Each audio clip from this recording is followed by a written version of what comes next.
These are the exact physical artifacts that convinced millions of viewers the medieval Knights Templar buried their legendary fortune off the coast of Canada.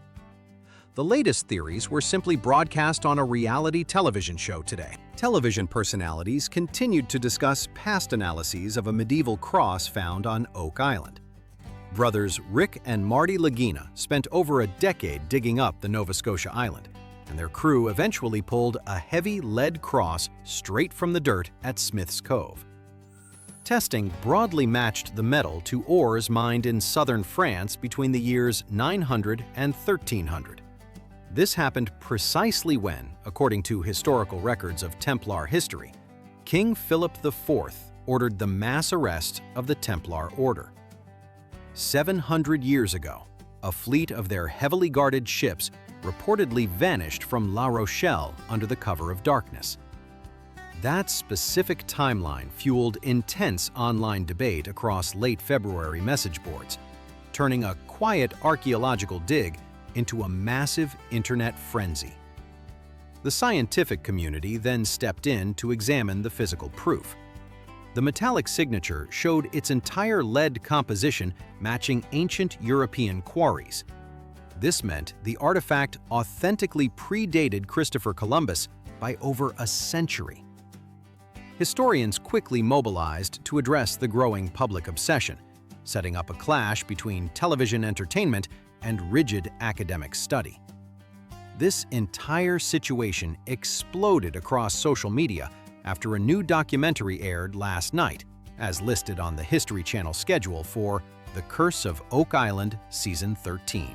Investigators focused their intense scrutiny on the lead cross found at Smith's Cove and a scalloped barter token recently discovered on a site called Lot 5.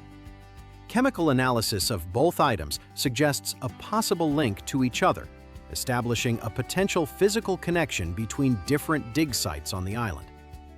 Lab technicians performed lead isotope and laser ablation testing on the artifacts, confirming the material originated from a 14th-century French mining operation. These results stunned the television crew, adding massive credibility to their long-running theories. Viewers watched the latest episode in absolute shock as the metallurgist delivered the final report. 14 separate data points aligned perfectly with European historical records. The result was a complete shift in how researchers approached the entire swamp area. Teams immediately moved heavy excavation equipment toward the marsh, hoping to find the exact ship that carried these objects across the Atlantic Ocean.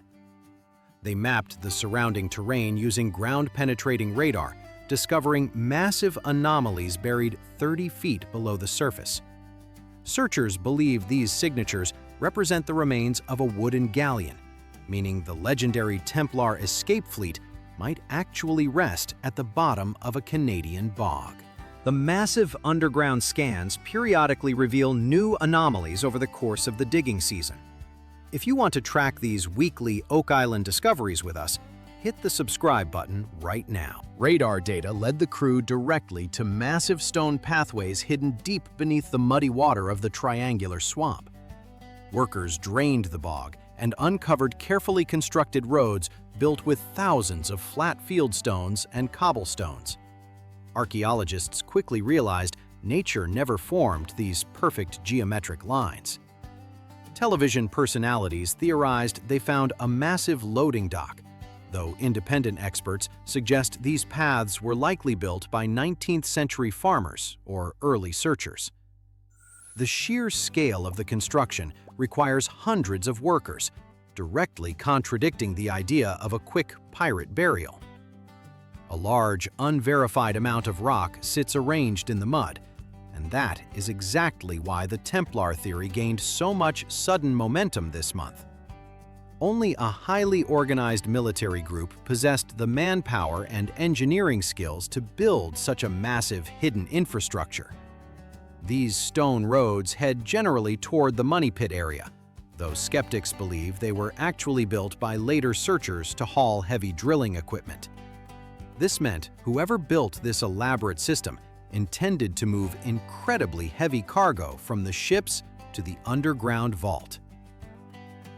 crew members painstakingly cleared the mud away, exposing specific sections of the ancient highway for the cameras. As outlined by the mainstream historical consensus on Templar and Oak Island theories, academic historians completely reject the television narrative, despite the physical presence of the French artifacts. Experts quickly pointed out a massive flaw in the popular internet theories. This medieval military order kept their vast wealth entirely in land, farming estates, and complex mortgage systems, rather than giant chests of gold coins. They also operated ships designed specifically for the calm Mediterranean Sea, making a harsh Atlantic crossing physically impossible for their fleet. Historical records confirm French explorers and everyday fishermen regularly visited the Canadian coast during the 1500s and 1600s. A 17th-century sailor likely dropped the lead cross while setting up a temporary fishing camp on the island. That object simply survived in the dirt for 4 centuries until a metal detector finally located it. That explains why scientists grow increasingly frustrated with the daily online speculation. Many internet forums ignore the documented historical reality in favor of an exciting television script. Television producers continue to connect random European artifacts to a grand medieval conspiracy, and the result is a distorted version of North American history that millions accept as absolute fact. The intense clash between entertainment and archaeology forces us to examine how we consume historical information today. This pseudoarchaeology phenomenon proves that people globally desperately want to believe in ancient mysteries, even when the scientific evidence points to a much simpler explanation. Network executives continue to rely on the massive ratings of the franchise, using its sustained audience investment to drive their business model. Their business model guarantees we will see even more exaggerated historical claims dominating our social media feeds throughout the rest of 2026. A growing number of real archaeologists now spend portions of their public outreach time debunking viral videos, though their primary focus remains on actual field research. This means public education suffers while production companies generate millions in advertising revenue. We are watching the complete monetization of historical theory in real time. Future expeditions to the island will likely focus entirely on finding items that fit the Templar narrative, ignoring other valuable artifacts that tell the true story of early North American exploration. That creates a dangerous precedent for all future archaeological sites. A physical object holding exactly zero connection to a medieval order somehow convinced a global audience that knights buried treasure in Canada. The dirt on Oak Island definitely hides genuine pieces of history, just not the ones the internet wants to see. If you appreciated this reality check on the Templar theory, hit subscribe to catch our next historical breakdown.